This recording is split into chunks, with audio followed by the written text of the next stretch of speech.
I want to talk to you about a few things tonight, and I will not take too much more of your time, but have another glass of wine, enjoy yourselves, kick back. No, it's not that kind of speech. So, since 2016, we have facilitated more than $600 billion in commitments through CBAs with banks. Yes, it's a remarkable accomplishment. And though that's one of our biggest, most significant impacts, our overall impact has been meaningful and dramatic as well. Just last year, of that $600 billion, just last year, $205 billion of it came. That's investments in low and moderate income communities across the nation from banks like TD and BMO. We also directly distributed $4.7 million in grants for local capacity building. We built or rehabbed nearly 150 homes with plans to build hundreds more. We won a federal court case that will protect housing market data. Our advocacy prompted federal policymakers to draft that new rule to strengthen CRA. And our research publishing expertise and innovation helped shape public understanding and prominent coverage in the New York Times, the BBC, NPR, and Bloomberg, and thousands of citations across all media. This year, our growing Community Development Fund will be distributing $175 million in grants to support small businesses in Illinois that were impacted by the COVID-19 pandemic. And that's just a small sampling of what we did last year. You may know us for one thing, because that one thing aligns with your work. But in fact, we do many things. Our portfolio of programs and impact ventures are a unique and powerful mix of research, investigations, media, grant making, capacity building, training, advocacy, litigation, convening and facilitation, like this conference, all to expand equitable and inclusive access to credit, capital, entrepreneurship, jobs, housing, health, and financial security. But as large as our impact is, we know it isn't enough. And we also think that we have just scratched the surface. All of that work and the expertise we've developed to do it is the foundation of our next phase. NCRC is growing and evolving. And that's why we're launching today a new 5-year strategic plan approved by our board of directors earlier this month. Now, I have been present for a lot of strategic plan launches. They usually start with something along the lines of, we have a bold new vision for the future. And for most people, hearing about an organization talk about a strategic plan is about as titillating as watching Al Gore read the dictionary, or as watching toenails grow.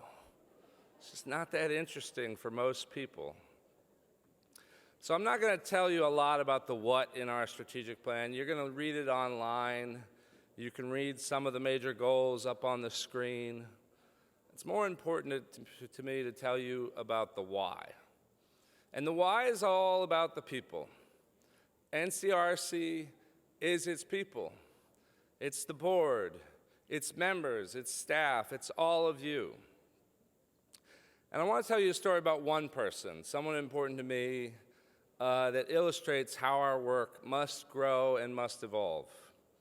I want to tell you about my mother-in-law. 4 years ago, this coming Monday, she died of cancer at the age of 68. And just before she died, I visited her in hospice. And my wife, Lauren, had just shared with her a video of the conference from that year where I gave a speech. And in that speech, I talked about Lauren and Emerson. Some of you were there for that speech. You heard me give that speech. I talked about where my passion for this work comes from. And Lauren had showed her this video. And so I was talking to her. She said, "You know, it was a wonderful speech, Jesse." My mother-in-law said this. She said, "But there's one thing I really didn't like." Uh-oh, those are the last words you want to hear from your mother-in-law. Really didn't like. What was it, I asked.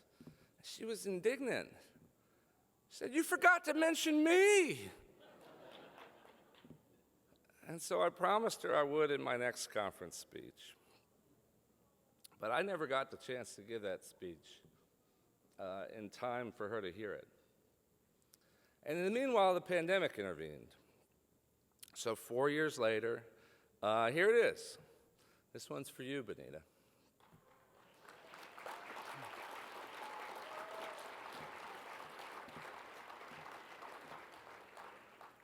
So meet Benita. Benita Williams was smarter than most. Born in Calvert County, Maryland, her family moved to Baltimore when she was young. She was a National Merit Scholar, the first in the group of black women to go to Lake Forest College in Illinois. And she went on to receive multiple advanced degrees. She got 2 masters, one in urban and regional planning, one from the University of Pittsburgh, and one in journalism from Boston University. She worked in urban planning and as an administrator in the city of Boston. She worked for the OMB. She led volunteer services for Paul Sarbanes' 1982 re-election campaign. Eventually, she undertook doctoral studies at Howard University, where she taught computer science for 20 years. Any Howard alum in the room tonight? Let's test this out. HU? Hey, hey. They know the drill. And she raised my wife, Lauren, mostly by herself. And when Emerson came, she was a doting grandmother. She spoiled both of them rotten, gave them a wonderful life. And to boot, among all of these accomplishments, she started her own record company. She had varied interests. She did many things. In other words, Benita was the epitome of black excellence. She studied harder, worked more, and did more than most people do in 2 full lifetimes. She built a wonderful life, but for all of her academic and professional success, for all of her excellence, it didn't protect her when she got cancer. And in fact, Benita had 3 different types of cancer, multiple times in her life. And she experienced medical racism. The last time her cancer occurred, the doctors didn't believe her when she told her she thought her cancer was back. And it took months to get her tested and back on therapy. And what I have struggled to understand, and what my wife has struggled to understand, is the why. It's a natural question when you lose a loved one, especially early in life, especially a mother, my wife's mother. Why did this happen? Her family had never had a history of cancer before they moved to Baltimore, but she died of it, and so did her brother. And her sister survived breast cancer. There may be lots of answers to the question of why. Probably none of them are satisfactory. But here is one understanding that I keep returning to. I want to show you a map of Baltimore. This is a map of Baltimore. This is a redlining map of Baltimore.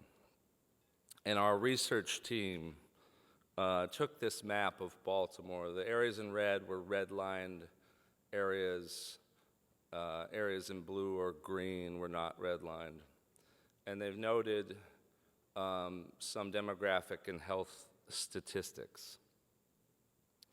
Now, Benita lived near Druid Hill, in a neighborhood that was initially white but became black, surrounded by redline communities. Earlier in the day, Jelani Cobb talked about the many different ways in which housing markets were unfair.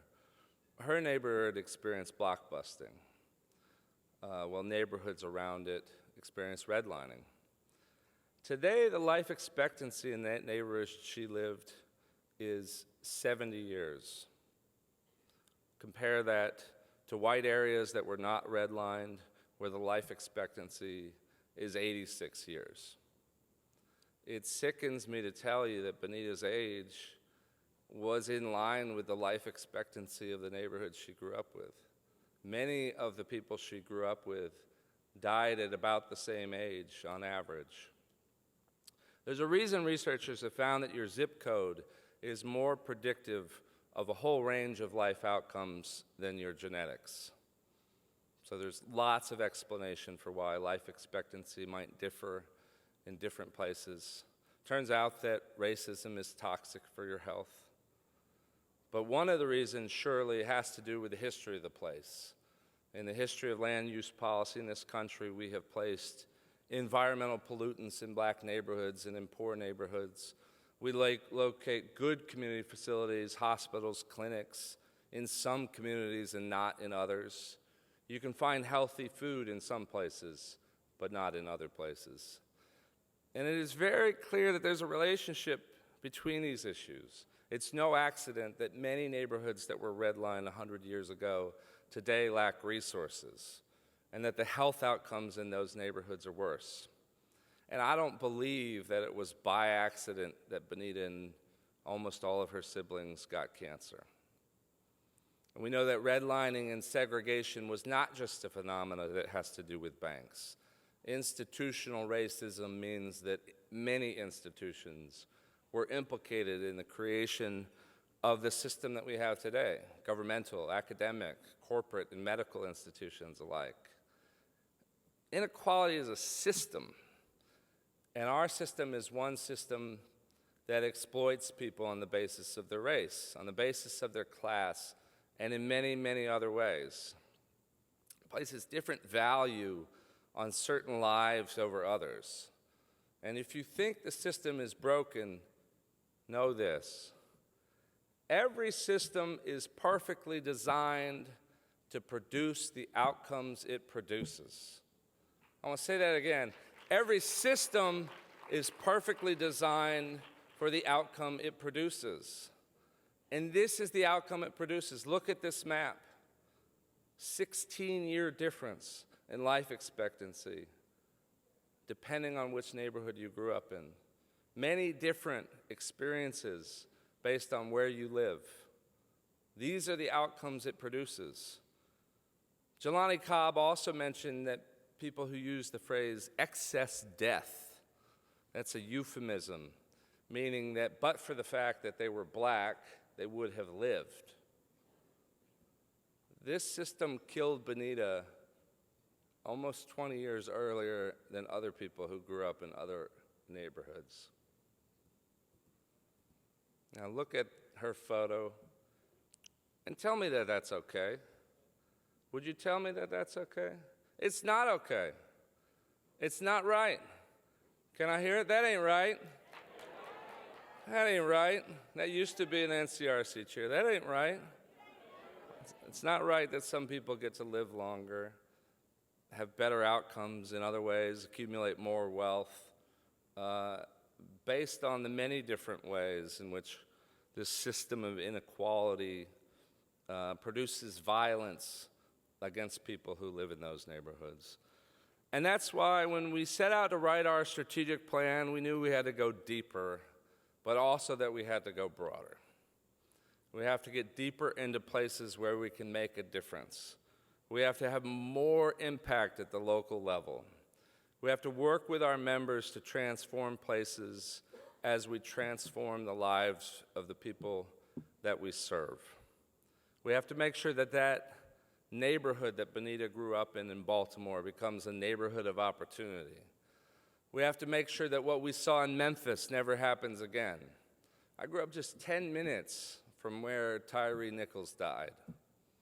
And as tragic as that was, we also have to understand that that was not just one horrific incidence of police violence, but part and parcel of a system that commits violence against people, and especially black and brown people, in all kinds of ways. Police violence is the tip of the iceberg, not the whole thing.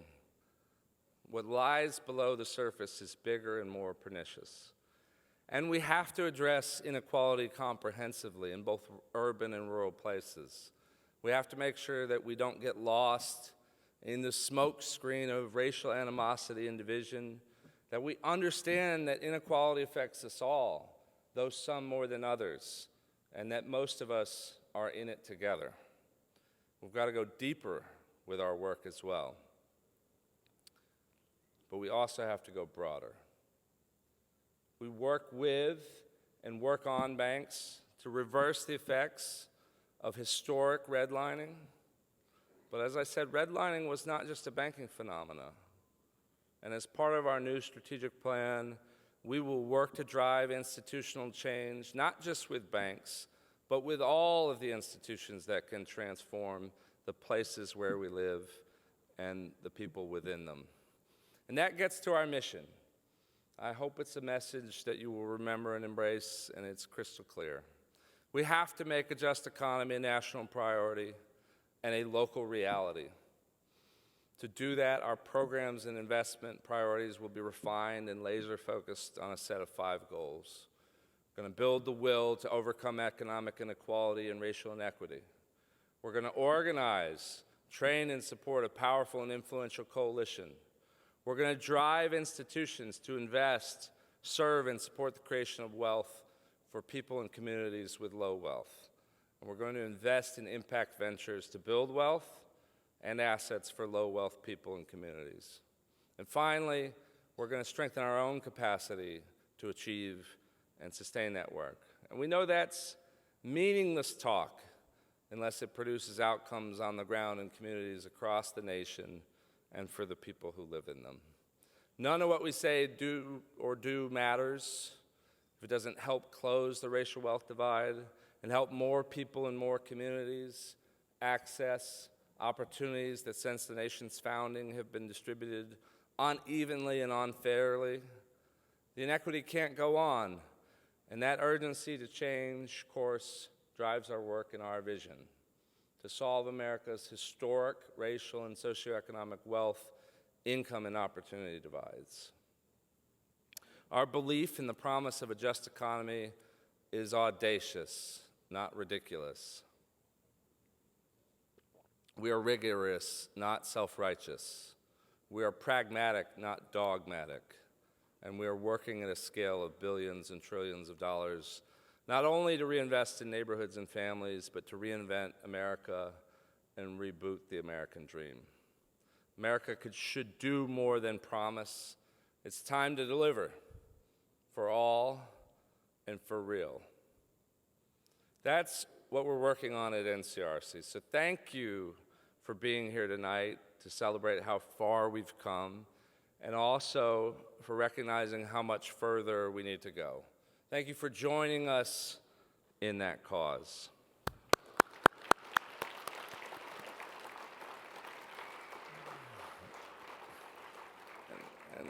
And let me end on a message of note and say this. There is an America out there that is worth fighting for a future where Benita lived another 20 years, a future where Tyree Nichols is still alive, the kind of future we can be proud to hand down to the next generation. But we have to go and build it. We have to be persistent and insistent. We have to work in coalition. We have to build each other up, not tear each other down. And that future will be built on inclusion and opportunity for all. Now I have to address something, and here I will channel Auntie Maxine. I have never used the expression woke capitalism myself. But if the alternative is slept capitalism, then that's not for me.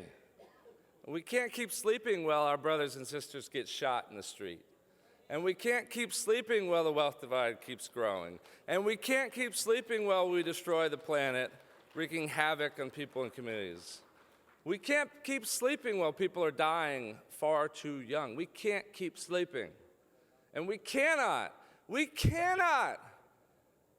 this woke capitalism bullshit. No way, you feel me? You feel me? So I want you to join me, because we have to stand up for what we believe in, and we have to do it together. And because this is a team effort, I seriously need to recognize some folks. Far more important than what we do is the who and the how. And the who is all of you. Bonita's every one of you. Pretty people for the Spanish speakers. And that is how we do it, in coalition. That's who we are. So when I call you out, please stand and be recognized. and please stay standing. If you can't stand, raise your arms and raise your fists. I want to celebrate, first and foremost, the NCRC Board of Directors, without whom this organization would have failed long ago. Please stand and be recognized. And please stay standing. And as a personal point of privilege, I want to recognize my mom and dad, Lois and Hubert, the people who raised me. I would not be the person I am but for them. I want to celebrate the NCRC staff, without whom this organization cannot succeed. They are tireless. Please stand and be recognized, and please stay standing. I want to celebrate the NCRC members, without whom we would have no power and influence. We do it for you. Please stand and be recognized. I want to celebrate the NCRC funders and supporters, without whom we would have no resources to have staff and members to support. Please stand and be recognized. And finally, I want to celebrate all of you, the future members, the future funders, the future partners. Please, all of you, be stand and recognized. If you can't stand, raise your fists. So everybody should be standing. If you're not standing, I don't know what's wrong with you, but I'll see you later. Now that I've tricked you into standing, I have a little exercise for you. Stay standing. I've gotten jealous of Katie and Bob over the years. Bob, as our last board chair, he always had Roll Tide. People yell, Roll Tide. And then Katie would do OH, OH. So we're going to start a new chant tonight. And it's a competition. We're going to split the room in half. So on this half, we're going to say NC. And when you say that, this half's going to say RC. And we're going to do it 3 times, and then we're going to roar, clap, and make some noise. And whoever's louder wins, all right? I need to hear you. I need them to hear you in the White House and on Capitol Hill. I need Bonita to hear you up in heaven. Here we go. On this side. NC. NC. RC. NC. RC. Now roar!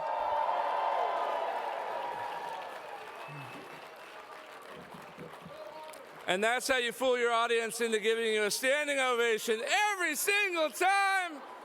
Thank you. Go have fun. We love you.